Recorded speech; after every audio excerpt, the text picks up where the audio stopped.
Bonjour frères et sœurs, nous sommes dans la deuxième partie de notre question. Pouvons-nous appeler quelqu'un sur la terre notre Père ou pas? Pouvons-nous appeler un frère qui nous conduit dans le Seigneur, un ministre de Dieu, un évêque, un conducteur, un ancien? Est-ce que pouvons-nous l'appeler papa ou pas? Nous voyons la réponse aujourd'hui. Et je bénis le Seigneur, moi-même, qui je suis un père. Je bénis le Seigneur pour mes fils et mes filles. Je salue tous mes enfants au nom du Seigneur Jésus-Christ. Je vous salue, vous qui êtes en France. Je vous salue, vous qui êtes comment?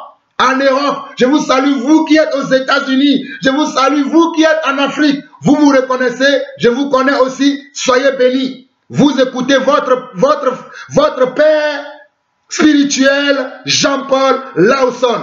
Je n'ai pas honte de tel évangile, car je suis un père que Dieu a amené afin de former des enfants, afin d'engendrer des enfants. Et le jour où je mourrai, c'est vous qui serez la relève. Quand Paul a quitté, Timothée a repris la relève. Tite a fait la relève. Quand Jean est parti, Gaius a fait le travail. Vous comprenez pourquoi nous devons avoir des fils? Que le Seigneur vous bénisse. 1 Corinthiens chapitre 4, c'est là où nous finissions dans la première partie qui dit ceci. 1 Corinthiens chapitre 4, le verset 17 qui dit ceci. Pour cela, je vous ai envoyé Timothée, qui est mon enfant bien-aimé et fidèle dans le Seigneur. Il vous rappellera quelles sont mes voies en Christ. Quelle est la manière dont j'enseigne partout dans toutes les églises. Mes frères et sœurs, ceux qui sont mes enfants spirituels savent comment j'enseigne. Ils savent que, hey, devant le frère Jean-Paul, il ne faut pas faire ça. Ils le savent, je vous dis la vérité, parce qu'ils connaissent comment ma marche dans le Seigneur. Mes enfants le savent. Ils savent que devant le frère Jean-Paul, tu ne peux pas parler comme ça. Tu ne peux pas te comporter comme ça. Ils savent que le frère Jean-Paul ne l'acceptera pas. Je vous le dis, mes frères et sœurs, mes enfants spirituels le savent. Ce que j'enseigne, ce que je conduis, selon la grâce que Dieu m'a accordée, selon le ministère que Dieu m'a donné, ceux-là savent que le frère Jean-Paul, notre père Jean-Paul, n'aimerait pas savoir qu'en tant que fils, en tant que fille, j'ai commis de telles choses, j'ai fait de telles choses. Car s'ils le font, je vais les reprendre sévèrement. Parce que c'est ça, être père. Un père est là pour comment? Pour corriger, pour reprendre, pour censurer. Je me rappelle que lorsque j'étais petit, mon frère m'interdisait de jouer au foot. Et moi, je n'écoutais pas. À chaque fois que mon père me rencontrait dehors, en train de jouer le foot, il me tirait les oreilles comme ça. Il me tirait les oreilles et il le tournait. Ça me faisait tellement mal et il me disait, je ne t'ai pas dit que tu ne dois pas jouer au foot. Des fois même, il me soulevait avec l'oreille pour me ramener à la maison. Je bénis le Seigneur pour mon père. Il m'a enseigné beaucoup de choses, mon père. Je vous parle de mon père biologique. Donc un père est là pour comment? Pour corriger, pour recadrer, pour enseigner, afin que l'enfant de Dieu se dirige comment? Dans la bonne direction, dans les bonnes voies. Le livre de Proverbes en parle dans plusieurs passages. Le livre de Proverbes en parle. Proverbe dira quoi? D'instruire l'enfant selon les voies de l'Éternel, afin que lorsqu'il sera grand, qu'il ne s'en détourne pas. Mais comment refusez-vous que vous ne voulez pas appeler celui qui vous enseigne papa? Vous pouvez l'appeler papa, mais ne l'idolâtrez pas. Qu'il ne devient pas votre Dieu. Il est votre père, certes, mais il n'est pas votre Dieu. Ne commencez pas à l'idolâtrer. C'est pour ça que mes frères et sœurs, vous voyez ma conduite, je n'aime pas des vidéos. Parce que beaucoup de gens, lorsqu'ils nous voient dans les vidéos, ils commencent à nous adorer. Ils nous voient, ils veulent nous mettre sur un piédestal où nous ne devons pas être. Mes frères, ne soyez pas choqués. Mes enfants, ne soyez pas choqués. Lorsque des fois, vous voulez me mettre à certaines places et que je dis non, respectez-le. Respectez-le. C'est vrai que vous devez nous honorer. C'est vrai que vous devez nous respecter. Mais il y a des limites. Il y a des limites.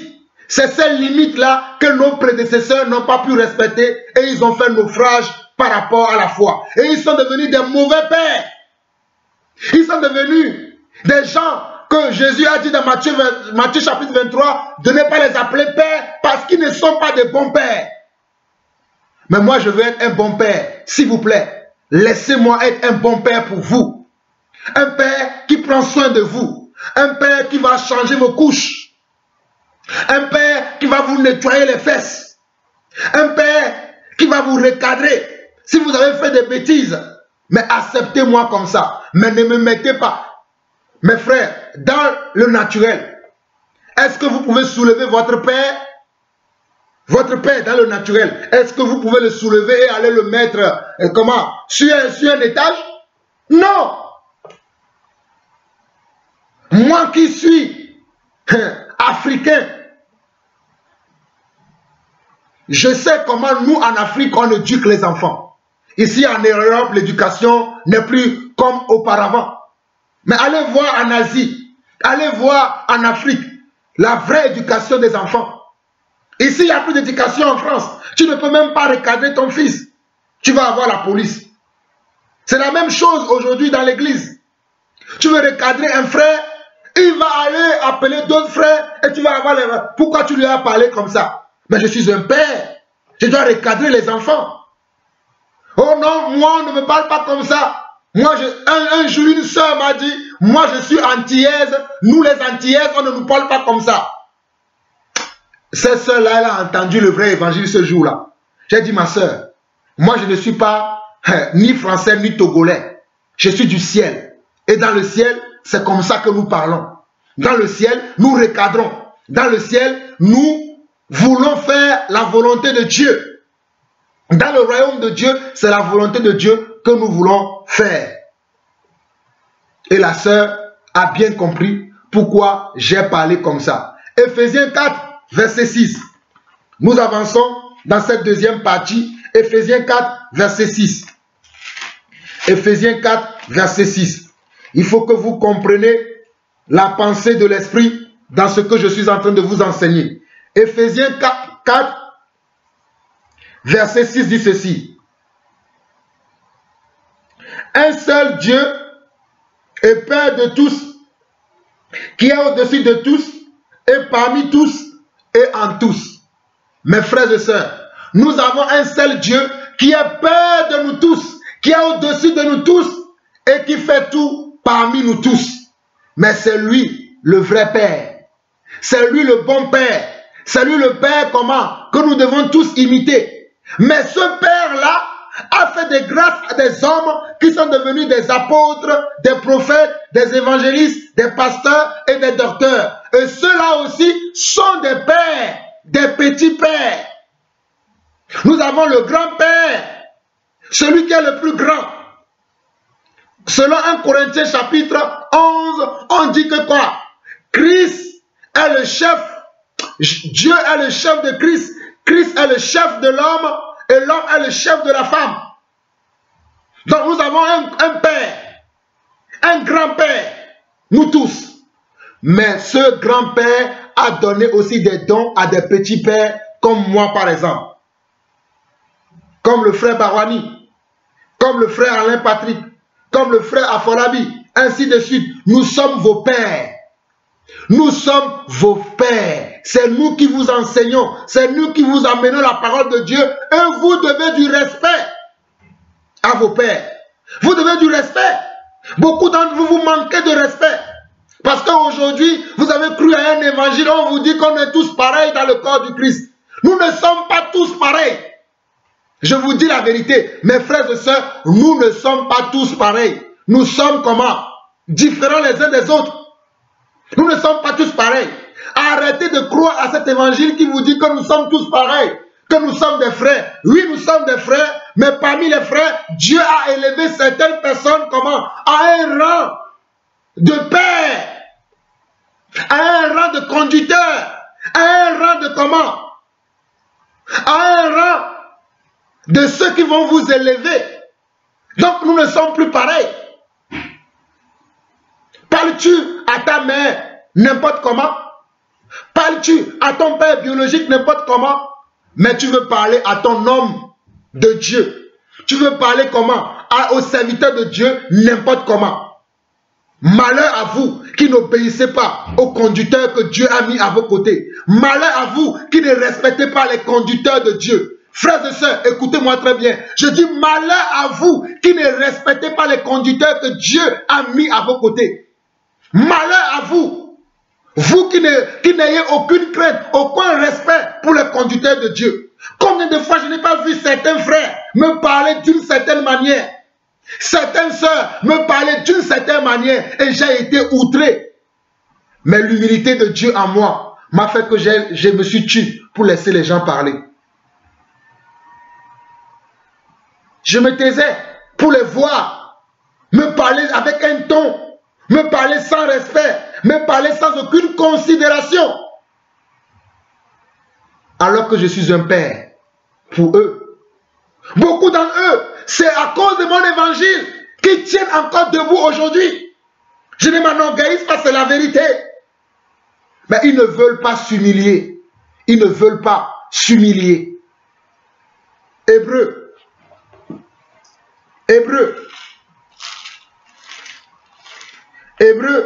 chapitre 13. Hébreux chapitre 13, verset 17 dit quoi? Hébreux chapitre 13, verset 17 dit quoi?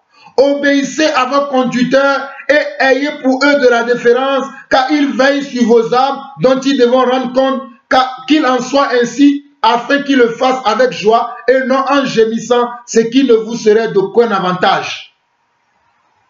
Savez-vous que nous allons rendre compte de vos âmes? Dieu ne nous a pas appelés pour rien. Nous allons rendre compte à Dieu de vos âmes. Je répète encore, nous allons rendre compte à Dieu de vos âmes. Mais vous ne voulez pas obéir. Vous ne voulez pas vous humilier sous la grâce que Dieu nous a donnée. Sous le ministère que Dieu nous a donné, vous ne voulez pas vous humilier. Certains d'entre vous, vous m'appelez, je ne réponds plus à vos appels parce que vous n'êtes pas des fils ni des filles. Pourquoi voulez-vous que je vous réponde puisque vous ne m'obéissez pas? Oui, je vous le dis, certains d'entre vous, vous le savez, vous-même vous le savez. Vous-même vous le savez que Jean-Paul, il ne s'intéresse plus à nous. Parce que quand je vous vois, vous n'êtes pas des fils ni des filles. Vous êtes des enfants comment? Illégitimes. Des enfants bâtards. Vous ne voulez pas écouter les instructions que nous vous donnons. Vous ne voulez pas vous humilier. Vous pensez que vous êtes déjà arrivés. Mais allez-y. Allez-y. Mais pour vous qui obéissez, oh, je bénis le Seigneur pour vos vies. Et je ne m'en lasserai pas de prier pour vous. Je ne m'en lasserai pas de vous recadrer, de vous corriger, afin que vous deveniez des disciples parfaits. Regardez, obéissez à vos conducteurs et ayez pour eux de la déférence. Nous sommes dans Hébreux 13, le verset 17. Il dit, obéissez à vos conducteurs et ayez pour eux de la déférence, car ils veillent sur vos âmes dont ils devront rendre compte. Qu'il en soit ainsi, afin qu'ils le fassent avec joie et non en gémissant, ce qui ne serait pour vous d'aucun avantage. Mes frères, si j'ai le cœur vraiment rempli de tristesse à cause d'un frère, à cause d'une sœur, pensez-vous que le cœur de Dieu est réjoui? Ah, le cœur de Dieu n'est pas réjoui. Hein? Ah, vous ne le savez pas. Lorsque vous embêtez votre homme de Dieu, le serviteur que Dieu a mis à votre côté, lorsque vous l'embêtez, vous embêtez Dieu. Mais quelle Bible lisez-vous? Souvenez-vous de Moïse. Souvenez-vous de Corée, de Dathan, lorsqu'ils se sont moqués du serviteur de Dieu. Ils pensaient qu'ils étaient déjà arrivés. Et ils disaient, ce n'est pas que toi simplement qui peux écouter la voix de Dieu. Nous aussi, nous écoutons la voix de Dieu. Mes frères et sœurs, beaucoup d'entre vous bénissez le Seigneur parce que nous sommes dans le temps de la grâce. Sinon, la terre sera déjà ouverte. Et la terre vous aura déjà englouti. Bénissez le Seigneur que nous sommes dans le temps de la grâce. Parce que beaucoup d'entre vous, vous nous manquez de respect. Aucune considération pour le travail que nous faisons. Mes frères et sœurs, je suis en vacances au lieu de me reposer. Je suis là comment? À vous enseigner. Je suis là dans les jeûnes, dans les prières. Au lieu de prendre soin de ma famille, des fois ma famille est lésée. Mais vous ne voyez pas tous ces sacrifices-là. Tout ce que vous voulez, c'est qu'on vous suit partout. Mais non, nous allons vous enseigner, vous recadrer selon les Écritures. Nous ne vous suivons pas. Nous suivons comment? Le Père de nous tous, qui est Jésus-Christ. Éphésiens 4, 6. Nous avons un Père. C'est lui le chemin, la vérité et la vie. C'est lui que nous suivons. C'est lui que moi, Jean-Paul Ausson, que vous voyez, je suis. Je ne suis pas quelqu'un d'autre. J'ai reconnu un seul Père dans ma vie, Jésus-Christ. Et c'est lui que je suis. Et je bénis le Seigneur pour les pères que j'ai eus, qui m'ont enseigné, qui m'ont encadré, les anciens qui m'ont formé dans le ministère. Beaucoup d'entre eux ne sont plus d'aujourd'hui. Certains d'entre eux n'étaient même pas de véritables anciens. Mais j'ai quand même eu pour eux du respect. Et vous aujourd'hui, qu'est-ce que vous faites? N'importe quoi. N'importe quoi. Allons-y. Regardons 1 Jean. Nous avançons 1 Jean. 1 Jean. 1 Jean 3. 1 Jean 3. 1 Jean 3, le verset 1. 1 Jean 3, le verset 1. 1 Jean 3, le verset 1. Regardez. Voyez quel amour le Père nous a témoigné pour que nous soyons appelés enfants de Dieu. Et nous le sommes.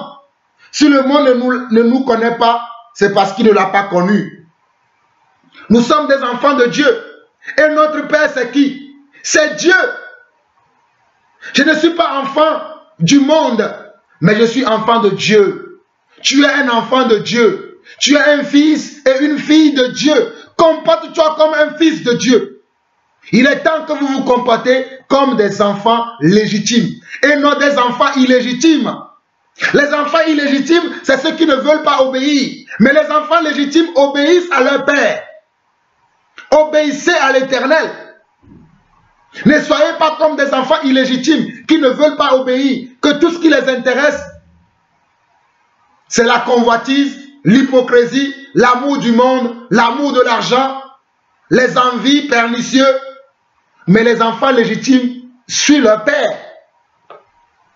Paul dira à Timothée, pour toi, tu as suivi de près mes enseignements, ma constance, mes persécutions. À quelle persécution n'ai-je pas été soumis? Mais le Seigneur m'en a délivré de toutes.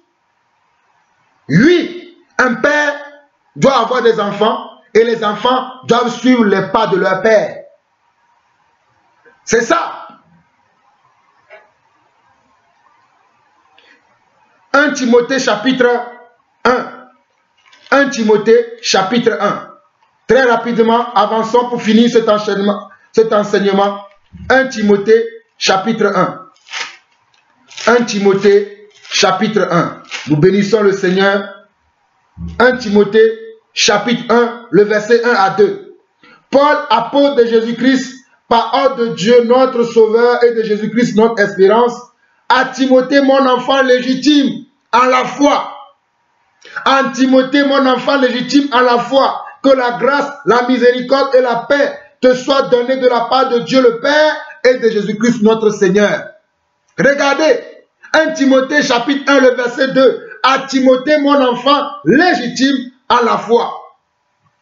Regardez maintenant Tite chapitre 1. Tite chapitre 1. Tite chapitre 1. Tite chapitre 1, le verset 4.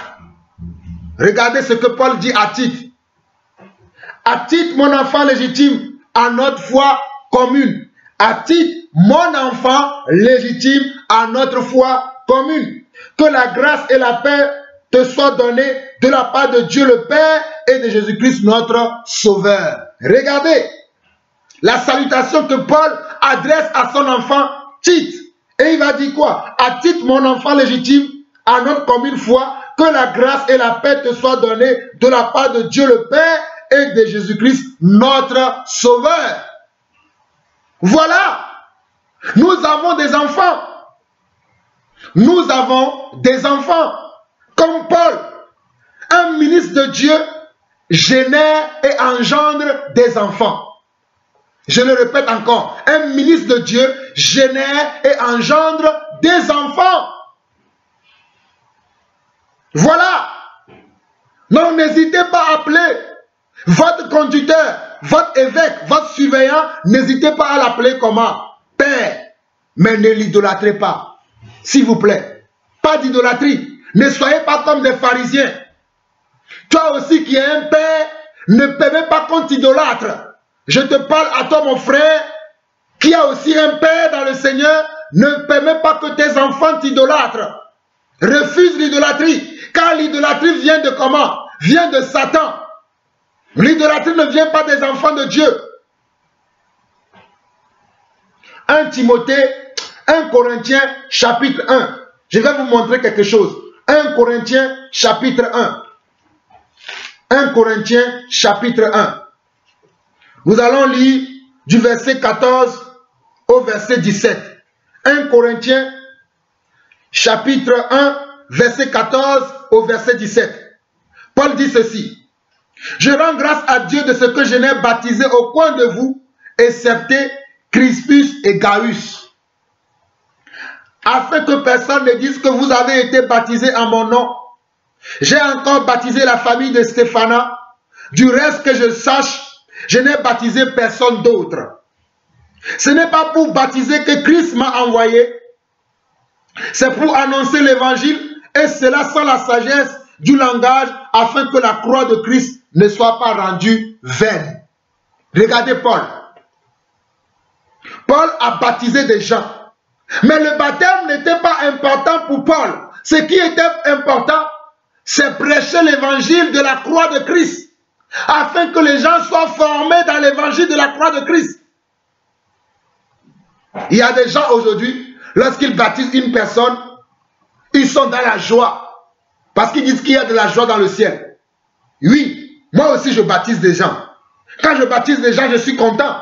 Mais ce n'est pas fini le travail. Le baptême n'est pas la fin. Le baptême n'est que le début du commencement. Je vous en conjure mes frères, le baptême n'est que le début du commencement de la marche avec le Seigneur. Donc, n'applaudissons pas, oui, gloire à Dieu. J'ai baptisé 40 000 personnes, 50 000 personnes. Mais tu as baptisé quelqu'un, tu viens de l'engendrer dans le Seigneur. Mais tu dois l'accompagner afin qu'il devienne un disciple. Mais si tu ne l'accompagnes pas, comment il deviendra-t-il un disciple? Maintenant, comprenez mon langage. Il y a certaines personnes que nous ne pouvons pas baptiser, mais ce n'est pas nous qui devons comment les enseigner afin qu'ils deviennent comment des enfants comment légitimes. Parce que peut-être nous n'habitons pas à cet endroit-là. Peut-être c'était à une occasion que nous avons rencontré la personne et nous l'avons baptisé. Comme Philippe. Philippe a rencontré comment? A rencontré l'unique Éthiopien. Il a baptisé. Après, il est parti. Le Seigneur va envoyer quelqu'un d'autre maintenant qui va comment? Qui va encadrer l'unique Éthiopien afin que l'unique Éthiopien devienne des disciples. Mais toi, si tu as le temps de pouvoir baptiser quelqu'un et de faire de lui aussi un disciple afin que cette personne puisse recevoir des enseignements solides, tu ne suis pas. Lorsqu'il faut changer la couche, tu changes la couche. Lorsqu'il faut nettoyer les fesses, tu nettoies les fesses. Lorsqu'il faut corriger un peu, tu corriges. Lorsqu'il faut reprendre, pour censurer, tu reprends. Fais-le, mon frère. C'est pour cela que Paul dira ici, regardez, je rends grâce à Dieu de ce que je n'ai baptisé aucun de vous, excepté Crispus et Gaius, afin que personne ne dise que vous avez été baptisés à mon nom. J'ai encore baptisé la famille de Stéphana. Du reste que je sache, je n'ai baptisé personne d'autre. Ce n'est pas pour baptiser que Christ m'a envoyé, c'est pour annoncer l'évangile et cela sans la sagesse du langage afin que la croix de Christ ne soit pas rendue vaine. Mes frères, c'est pour cela que je n'aime pas les baptêmes. Comprenez mon langage. Hein? Je n'aime pas me réjouir des baptêmes. Je n'aime pas me dire j'ai baptisé quelqu'un, c'est bon. Non, parce que ce n'est pas pour baptiser que Christ nous a envoyés. Quand bien même que c'est le baptême qui fait entrer les enfants de Dieu dans le royaume de Dieu, ce n'est pas la finalité. La finalité, c'est que nous puissions prêcher la croix de Jésus-Christ. C'est que nous puissions présenter l'évangile de la croix, l'évangile de la persécution, l'évangile à laquelle quand tu le crois, tu vas être persécuté par ta famille, tu vas être persécuté par le monde, mais tu dois tenir jusqu'au bout. Tu ne dois pas arrêter, tu ne dois pas abandonner, tu dois tenir ferme jusqu'à la fin des temps. C'est cet évangile-là que moi je prêche. Je ne prêche pas l'évangile bonbon, je ne prêche pas l'évangile chocolat, je ne prêche pas l'évangile de la terre. Crois au Seigneur Jésus, tu vas avoir un travail, tu vas voyager, tu vas avoir un mari, tu vas avoir des enfants. Ce n'est pas l'évangile que Jean-Paul Lawson prêche. Crois à Jésus, tu vas souffrir. C'est l'évangile que Jean-Paul Lawson prêche. Parce que Jean-Paul Lawson lui-même a souffert, il continue de souffrir et il souffrira encore pour l'évangile. C'est ça l'évangile que moi je prêche. L'évangile de la souffrance. Parce que je dois achever la souffrance de Christ dans ma chair. Je dois achever la souffrance de Christ dans ma chair. Et mes enfants aussi doivent achever la souffrance de Christ dans leur chair. C'est ça l'évangile que nous prêchons.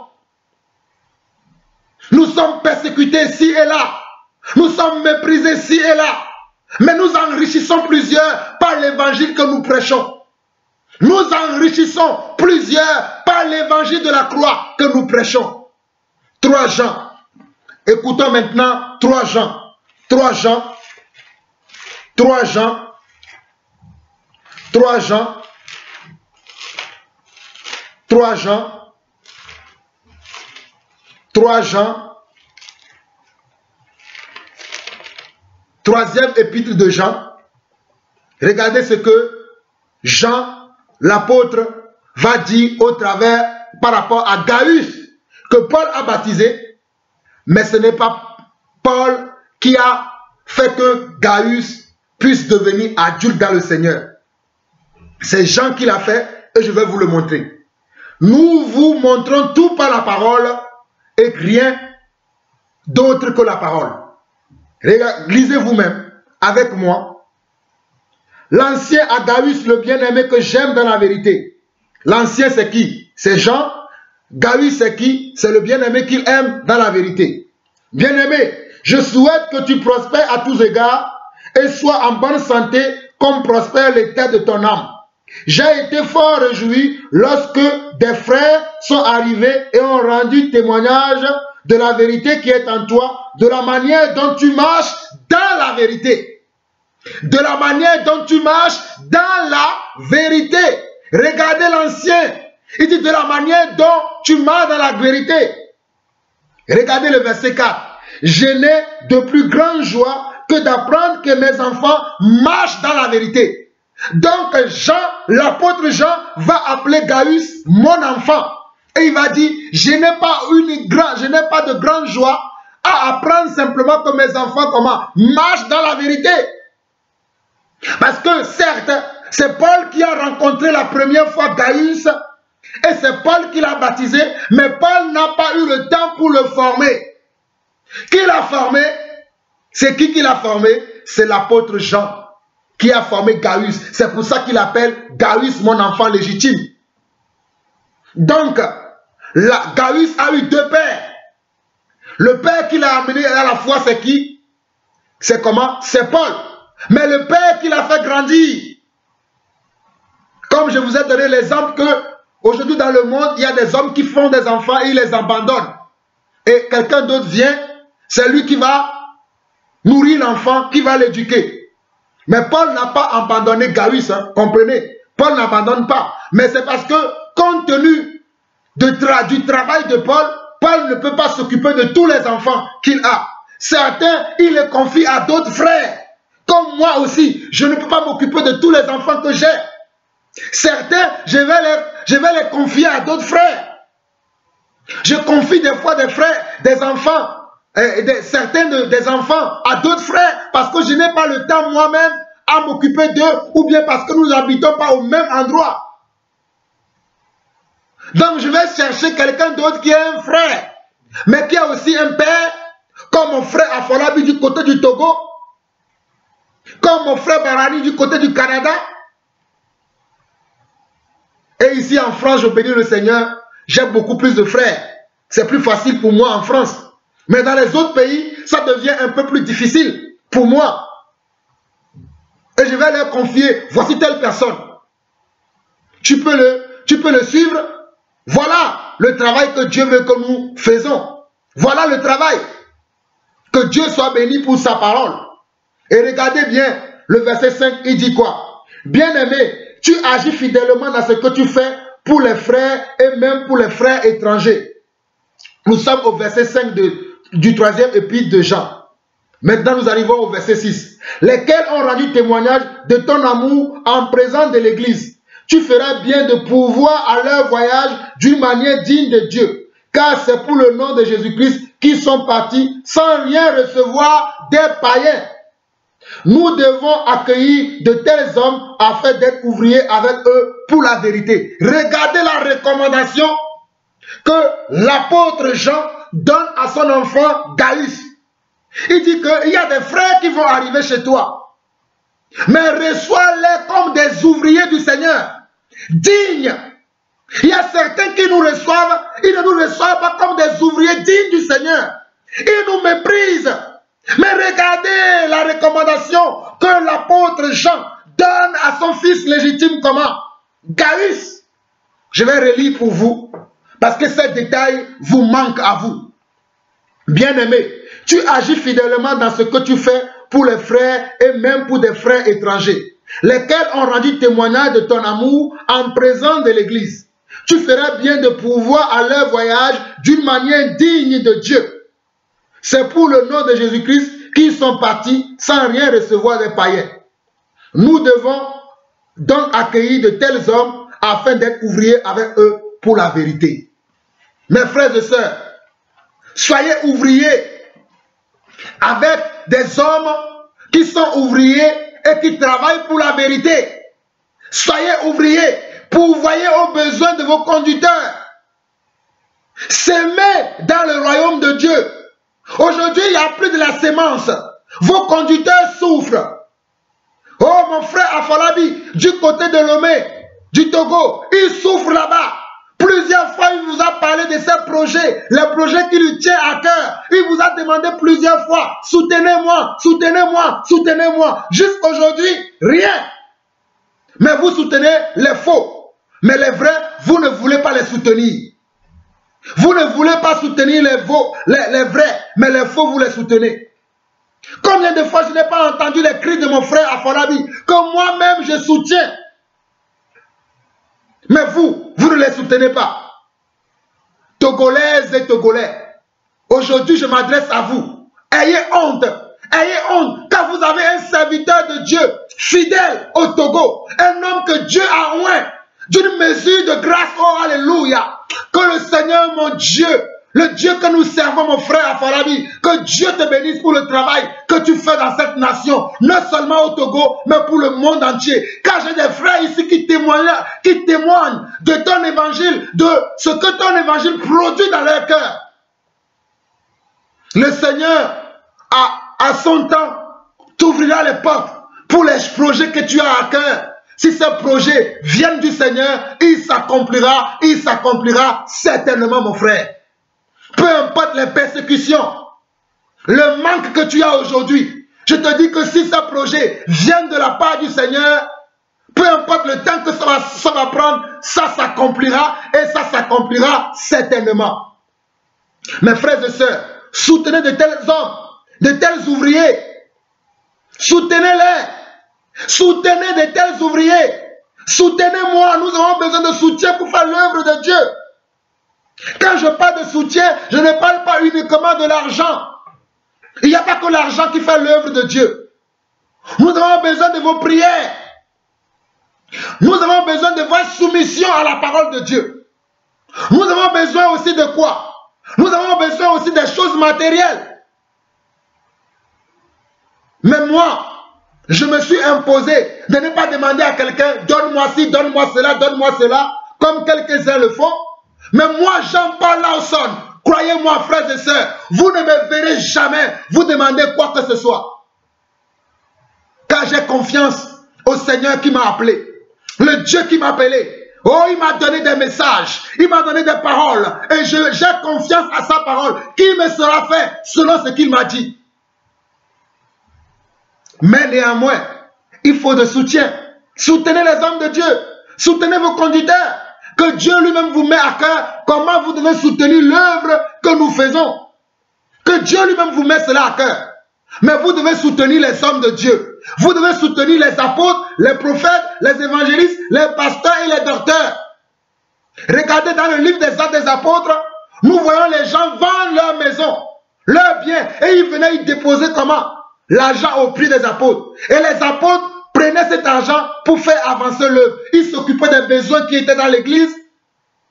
Les frères qui n'avaient pas à manger, les sœurs qui n'avaient pas de quoi se vertir. C'est avec cet argent qu'ils prenaient soin d'eux. Et il n'y avait pas parmi eux des indigents. C'est à cet évangile-là que nous croyons. Nous ne voulons plus qu'il y ait des indigents parmi nous. Voilà. Galates 6 dit quoi? Que nous devons, Galates 6, le verset 7 dit quoi? Que nous devons faire part de nos biens à celui qui nous enseigne la parole de Dieu. Beaucoup d'entre vous, nous vous enseignons, mais nous n'avons jamais rien reçu de vous. Je ne parle pas pour cela, hein, pour que vous m'envoyiez quelque chose. Mais c'est dommage de voir qu'aujourd'hui la parole de Dieu n'est pas respectée dans sa totalité. Nous aimons certaines parties de la parole, mais il y a d'autres parties que nous n'aimons pas. J'ai honte de vous dire ces choses. J'ai honte de vous dire ces choses. Mais que Dieu bénisse mes fils et mes filles. Mes fils et mes filles qui me bénissent. De quelque manière que ce soit. Que Dieu vous bénisse. Grâce à vous, nous avançons. Grâce à vous, notre évangile a dépassé la France. Il a dépassé l'Europe. Il va bientôt dépasser le monde entier. Alléluia. L'évangile que Dieu nous a donné a dépassé le monde entier. Grâce à vous, grâce à vos dons, grâce à vos soutiens, grâce à vos prières, grâce à votre soumission, notre évangile a dépassé la France. Nous bénissons le Seigneur pour de tels actes. Mes frères et sœurs, nous allons finir avec deux passages encore et je vais finir aujourd'hui. Nous allons voir Philippiens chapitre 4. Philippiens chapitre 4. Excusez-moi, je ne vais pas faire une troisième vidéo. Je vais pousser celui-là jusqu'à encore 10 minutes et je vais m'arrêter là. Philippiens chapitre 2 plutôt. Philippiens chapitre 2, le verset 20 au verset 24. Philippiens chapitre 2, le verset 20 au verset 24 dit ceci.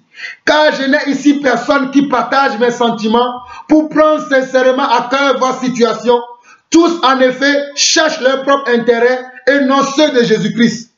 Regardez, car je n'ai ici personne qui partage mes sentiments pour prendre sincèrement à cœur votre situation. Tous, en effet, cherchent leur propre intérêt et non ceux de Jésus-Christ. Vous savez qui a... Et non ceux de Jésus-Christ. Vous savez qu'il a... avant même d'arriver au verset 20, nous allons prendre à partir du verset... 19, et vous allez bien comprendre pourquoi je prends à partir du verset 19. Il dit, j'espère dans le Seigneur Jésus, vous envoyer bientôt Timothée afin d'être encouragé moi-même en apprenant ce qui vous concerne. J'espère vous envoyer bientôt Timothée afin d'être encouragé moi-même en apprenant ce qui vous concerne. Car je n'ai ici personne qui partage mes sentiments pour prendre sincèrement à cœur votre situation. Tous, en effet, cherchent leur propre intérêt et non ceux de Jésus-Christ. Et non ceux de Jésus-Christ. Vous savez qu'il a été mis à l'épreuve en se consacrant au service de l'évangile avec moi, comme un enfant avec son père. Regardez encore verset 22. Vous savez qu'il a été mis à l'épreuve en se consacrant au service de l'évangile avec moi, comme un enfant avec son père. Il a fait quoi? Il est au service de l'évangile. Mes frères et sœurs, pourquoi vous ne voulez pas servir l'évangile? On peut servir l'évangile de plusieurs manières. On peut servir l'évangile en priant. On peut servir l'évangile en donnant de son temps, en donnant de son argent, en donnant de ses biens matériels. Il y a plusieurs manières de servir le Seigneur. Pourquoi vous ne voulez-vous pas servir le Seigneur? Regardez comment je donne mon temps, mon argent, mon énergie. Tout ce que j'ai appartient à Dieu. Il n'y a rien qui appartient à Jean-Paul Lawson. Tout est pour Dieu. Je mets tout ce que j'ai, je le mets dans l'œuvre du Seigneur. Vous me connaissez? Tout ce que j'ai, absolument tout, je le mets dans l'œuvre du Seigneur. Ma maison, c'est l'œuvre du Seigneur. Ma voiture, l'œuvre du Seigneur. Mes enfants, ma famille, l'œuvre du Seigneur. Mais vous, que faites-vous? Il faut tout mettre dans l'œuvre du Seigneur. Il faut tout mettre dans l'œuvre du Seigneur.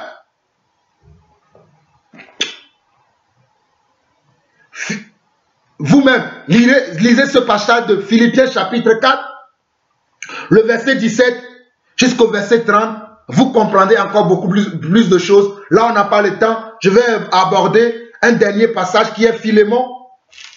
Philémon, et je vais m'arrêter là. Philémon, et je vais m'arrêter là à Philémon aujourd'hui, afin que vous compreniez quelque chose. Que le Seigneur, notre Dieu, vous accorde sa grâce, vous accorde sa patience, et vous accorde son affermissement, afin que vous soyez affermis dans l'évangile que nous prêchons. Car l'évangile que nous prêchons, c'est ça qui est la vérité, c'est ça qui va vous affermir, afin que vous deveniez des enfants légitimes. Donc que le Seigneur vous bénisse. Donc Philémon, c'est après Tite. J'étais en train de le chercher, je l'ai trouvé Philémon. Regardez ce que Paul dit dans le livre de Philémon, et c'est là que je vais m'arrêter concernant cette affaire de paix dans le Seigneur. Paul, prisonnier de Jésus-Christ, et le frère Timothée. Donc c'est deux personnes qui écrivent cette lettre. Paul, prisonnier de Jésus-Christ, et le frère Timothée, à Philémon, notre bien-aimé et compagnon d'œuvre. À Philémon, notre bien-aimé et notre compagnon d'œuvre. À la sœur Aphia, à Archippe, notre compagnon de combat, et à l'église qui est dans ta maison. Que la grâce et la paix vous soient données de la part de Dieu notre Père et du Seigneur Jésus-Christ. Je rends continuellement grâce à mon Dieu, faisant mention de toi dans mes prières. Vous qui êtes mes enfants, vous qui êtes mes fils et mes filles, je fais mention de vous tout le temps dans mes prières. Je dis toujours au Seigneur que le Seigneur vous donne l'esprit de la révélation, afin que vous compreniez les Écritures, afin que vous soyez attachés à lui et à lui seul, même pas à moi, car un jour je quitterai cette terre. Regardez, verset 4 de Philémon. Je rends continuellement grâce à mon Dieu, faisant mention de toi dans mes prières, parce que je suis informé de la foi que tu as au Seigneur Jésus et de ton amour pour tous les saints. Paul était informé de la foi de qui? De Philémon. De la foi de Philémon? Non. De la foi de Onésime. Vous allez voir. Je lui demande que ta participation à la foi soit efficace pour la cause de Christ, en faisant reconnaître en nous toute espèce de bien. Regardez bien. Je lui demande que ta participation à la foi soit efficace pour la cause de Christ, en faisant reconnaître en nous toute espèce de bien. J'ai en effet éprouvé beaucoup de joie et de consolation au sujet de ton amour. Par toi, frère, le cœur des saints a été tranquillisé. Par toi, frère, le cœur des saints a été tranquillisé. Regardez ce que Paul dit. Paul dit, par toi, frère, le cœur des saints a été tranquillisé. Mes frères et sœurs, est-ce que toi aussi, tu tranquillises le cœur des saints? Est-ce que par toi, le cœur des saints est tranquillisé? Si ce n'est pas le cas, commence aujourd'hui.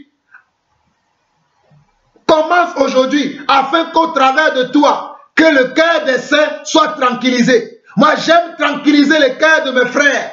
J'aime tranquilliser le cœur de mes sœurs. J'aime tranquilliser le cœur de l'Église par mes enseignements. C'est pour ça que de temps en temps, j'encourage mes frères dans la foi. Je leur rappelle les recommandations du Seigneur. J'aime rappeler à l'ordre mes frères. Tous mes frères dans le Seigneur, j'aime les rappeler à l'ordre de la parole. C'est ça, tranquilliser le cœur des frères. Et j'aime aussi donner de mon temps, donner de mon énergie, donner de ma sagesse, de mon intelligence et donner de mes biens pour l'avancement de l'œuvre du Seigneur. Mais que fais-tu toi? Toi, que fais-tu? Que fais-tu toi, mon frère? Nous continuons.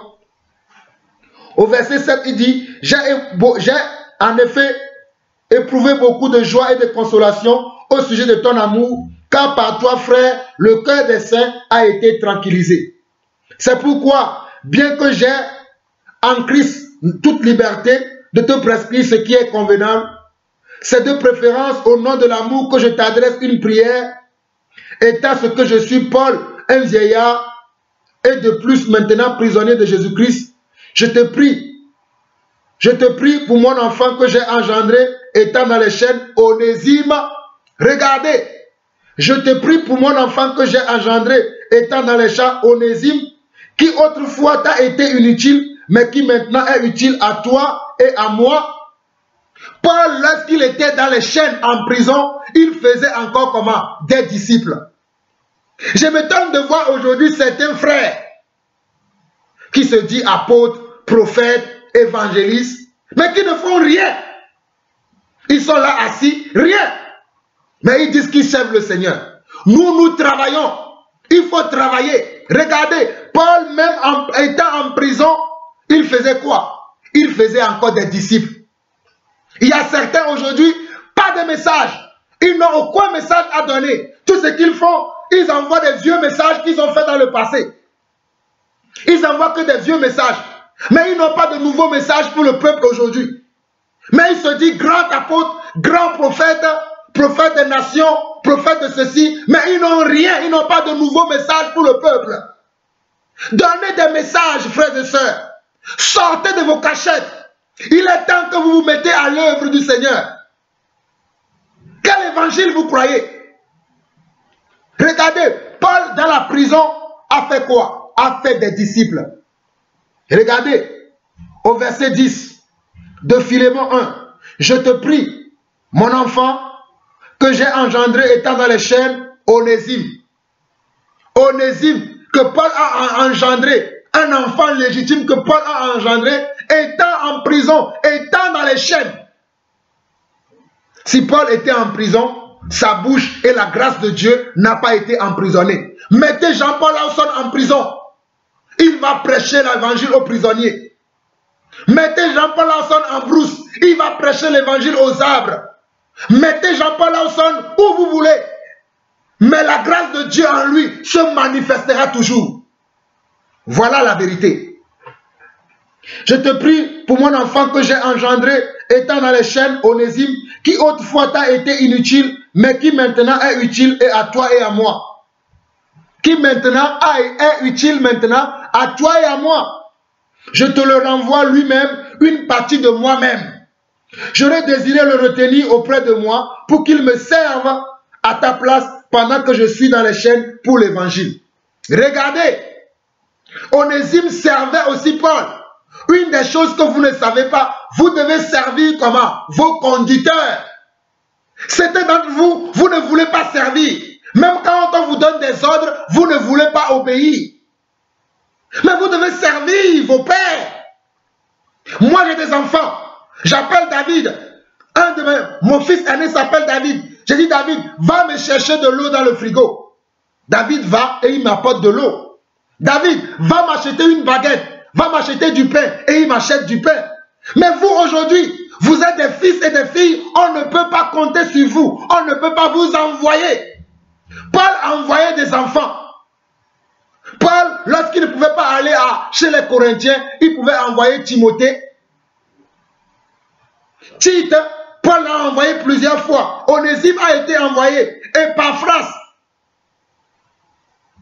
Paul a envoyé beaucoup de ses fils. Parce que des fois, lui-même ne pouvait pas se rendre, mais il était obligé d'envoyer un fils. Beaucoup d'entre vous, mes enfants, je vous le dis, bientôt, je vais commencer à vous envoyer, car moi-même, je ne peux pas aller partout. C'est pour cela que Dieu vous a mis à mes côtés, afin que vous soyez formés et que vous aussi, à votre tour, vous allez servir dans le royaume de Dieu. Vous allez comment? Contribuer à l'agrandissement du royaume. Je ne peux pas faire tout. Je vous préviens. Mes fils, je vous préviens. Mes fils, bientôt, très bientôt, vous allez être envoyés. Préparez-vous, car la moisson est grande, mais il y a peu d'ouvriers. La moisson est grande, il y a peu d'ouvriers. La moisson est grande, il y a peu d'ouvriers. Je vous lance un appel, mes fils. Bientôt, très bientôt, certains parmi vous, vous qui êtes prêts, vous serez envoyés à ma place. Et frères et sœurs, lorsque vous entendez Jean-Paul Lawson et que vous voyez un autre frère, recevez-les comme des serviteurs de Dieu. Lorsque Paul envoyait Timothée, Timothée était reçu comme Paul. Lorsque Paul envoyait Tite, Tite était reçu comme comment? Comme Paul. Et voyez ici, Onésime était reçu comme une partie de Paul lui-même. Lisons les Écritures et finissons-en aujourd'hui. Verset 13 de Philémon. J'aurais désiré le retenir auprès de moi pour qu'il me serve à ta place, pendant que je suis dans les chaînes pour l'évangile. Toutefois, je n'ai rien voulu faire sans ton avis, afin que ton bienfait ne soit pas comme forcé, mais qu'il soit volontaire. Frères et sœurs, nous ne forçons pas les gens, nous voulons que vos bienfaits soient volontaires. L'évangile que Jean-Paul Lawson prêche, c'est l'évangile de la volontariat. Nous ne forçons personne, nous prêchons un évangile de volontariat, car nous-mêmes nous le sommes offerts à Dieu par le volontarisme. Et nous vous enseignons aussi le volontarisme. Nous devons faire le volontariat, pas forcer. Nous ne forçons personne, nous n'obligeons personne, mais nous disons que vous devez obéir à la vérité. Car vous connaîtrez la vérité et la vérité vous affranchira. C'est la vérité qui affranchit, c'est la vérité qui libère. Et nous prêchons la vérité afin que vous soyez libérés. Je continue. Il dit ici au verset 14, toutefois je n'ai rien voulu faire sans ton avis, afin que ton bienfait ne soit pas comme forcé, mais qu'il soit volontaire. Peut-être a-t-il été séparé de toi pour un temps, afin que tu le retrouves pour l'éternité. Non plus comme un esclave, mais comme supérieur à un esclave, comme un frère bien-aimé de moi particulièrement et de toi à plus forte raison. Soit dans la chair, soit dans le Seigneur. Soit dans la chair, soit dans le Seigneur. Il y a des gens, quand nous voulons qu'ils servent, ils vont dire non, le service, ils pensent que servir les autres. Mais vous devez servir aussi vos conducteurs dans la chair. Vous devez les servir dans la chair. Vos conducteurs, vous devez les servir dans la chair. Oui, vous devez les servir dans la chair. Je bénis mon frère Patrick, un fils, que le Seigneur le bénisse. Je bénis le frère Séraphin, que le Seigneur vous bénisse. Je bénis la sœur Erta, que le Seigneur vous bénisse. Je bénis le frère Pierre-Yves, que le Seigneur vous bénisse.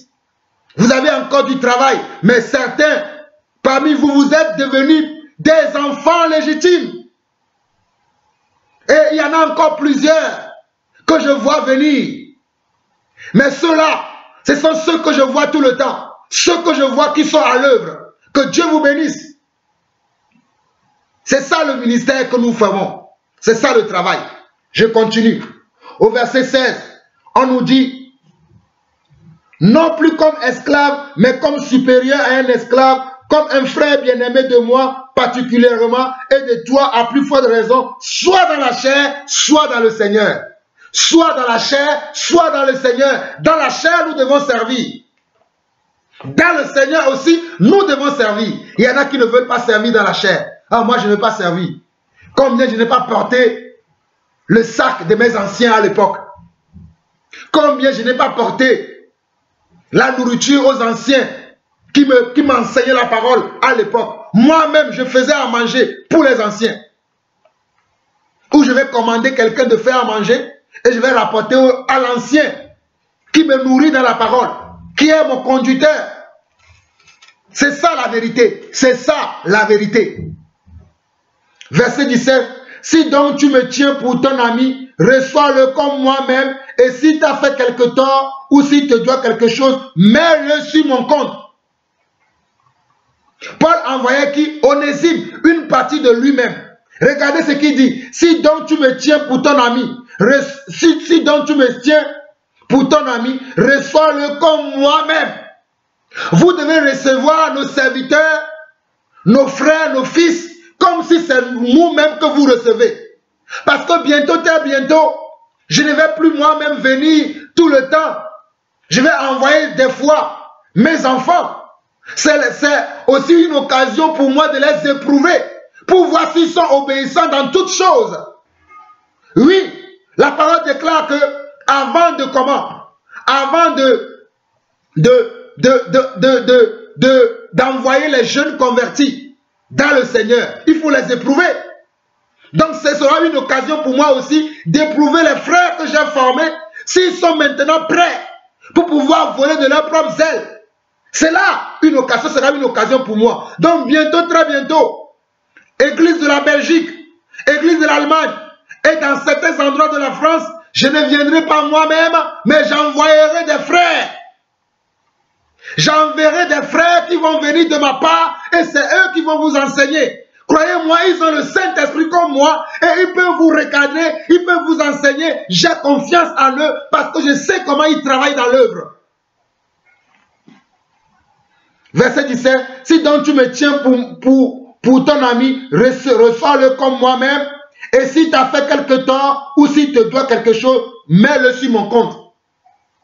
Moi, Paul, je l'écris de ma propre main, je paierai pour ne pas te dire que tu te dois toi-même à moi. Paul parlait à un enfant qu'il avait engendré dans le Seigneur. Il parlait à qui? Il parlait à Philémon. Il parlait à Philémon et il parlait à la sœur Achia et il parlait à Archippe et à l'église qui est dans leur maison. Regardez, dans cette lettre de Philémon, chapitre 1, l'apôtre Paul et le frère Timothée étaient en train de parler à Philémon et à la sœur Achia et à Archippe et à l'église qui est dans leur maison. Et il leur parlait au sujet de son enfant qu'il avait engendré en prison, qui est Onésime, qui leur envoyait afin que Onésime puisse leur apporter des choses qui leur manquaient, qui manquaient à leur foi, qui manquaient comment? À leur consécration, qui manquaient comment? À leur épanouissement. Regardez le verset 1 à 3 de ce chapitre. Paul, prisonnier de Jésus-Christ, et le frère Timothée, à Philémon, notre bien-aimé et notre compagnon d'œuvre, à la sœur Achia, à Archippe, notre compagnon de combat, et à l'église qui est dans ta maison. Donc vous voyez que dans cette lettre, Paul était en train d'envoyer quelqu'un qui est Onésime. Et il parle de Onésime. Comment lui et Onésime, ils sont en accord dans le Seigneur. Et il va dire maintenant que lorsque Onésime sera arrivé, il faut qu'il le reçoive, il faut qu'il les reçoive comme si c'était lui-même Paul qui était arrivé. Parce que Onésime marchait comme son père spirituel qui est Paul. Mes frères, je finis le passage et nous allons nous arrêter là. Verset 17. Si donc tu me tiens pour ton ami, reçois-le comme moi-même, et si tu as fait quelque tort ou si tu dois quelque chose, mets-le sur mon compte. Moi, Paul, je l'écris de ma propre main, je paierai, pour ne pas te dire que tu te dois toi-même à moi. Oui, frère, que j'obtienne de toi cet avantage dans le Seigneur. Tranquillise mon cœur en Christ. Regardez le verset 21. C'est en comptant sur ton obéissance. C'est en comptant sur ton obéissance. Il n'y a plus d'obéissance dans le cœur aujourd'hui. Regardez, il dit c'est en comptant sur ton obéissance. Obéissons à nos anciens. Obéissons à nos conducteurs. Obéissons à nos pères dans la foi. Il dit c'est en comptant sur ton obéissance que je t'écris. sachant que tu feras même au-delà de ce que je te dis. Sachant que tu feras même au-delà de ce que je te dis. En même temps, prépare-moi un logement, car j'espère vous être rendu grâce à vos prières. Préparez-moi un logement, car j'espère vous être rendu grâce à vos prières. Paul était en prison, mais il espérait, grâce aux prières de ses enfants, qu'il va bientôt sortir. Et il disait aux enfants de lui préparer un logement, afin que lorsqu'il arrive, qu'il puisse partager avec eux. Épaphras, mon compagnon de captivité en Jésus-Christ, te salue, ainsi que Marc, Aristarque, Démas, Luc, mes compagnons d'œuvre. Que la grâce de notre Seigneur Jésus-Christ soit avec votre esprit. Frères et sœurs, c'est ainsi que je finis aujourd'hui cette question. Pouvons-nous appeler quelqu'un père dans l'église? Pouvons-nous appeler un frère, un serviteur de Dieu qui est appelé au ministère de l'apôtre, de prophète, d'évangéliste, de pasteur et docteur? Nous l'avons fini aujourd'hui. Si vous l'avez bien compris, mettez-le en pratique. Mettez nos enseignements en pratique. C'est dans la pratique que vous deviendrez des fils et des filles. Permettez-moi de prier et nous allons nous quitter.